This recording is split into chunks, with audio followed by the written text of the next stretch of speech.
వచ్చినాయి. లారీలోకి వెళ్ళి మేమే దింపినాం. మరి రూమ్ లో పెట్టించిండు మాతోటి. పెట్టించినాక ఏం చేసిండు, పంచమని మేము కోరినాం అతను అధికారిని. కోరితే ఏమన్నాడు, ఇవాళ పంచను సీరియల్ ప్రకారం ఇస్తా, అన్నం తిని వస్తానని ఇంటికి వెళ్ళిండు. ఈయన కూర్చున్నాం.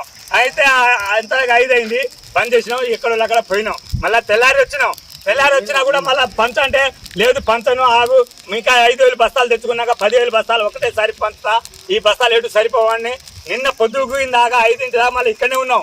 నేను ఒడ్లు పోసి నెల 2 రోజులు అవుతుంది సార్. నెల దాటి నేను పోసి ఒడ్లు బస్తానంటే వాళ్ళు వస్తానే వాళ్ళు వేరే వాళ్ళకి అమ్ముకుంటారు. రాత్రి తాళం తీసి ఎవరికి సప్లై చేసిన తర్వాత బేసుతో బస్తాలు లేవు.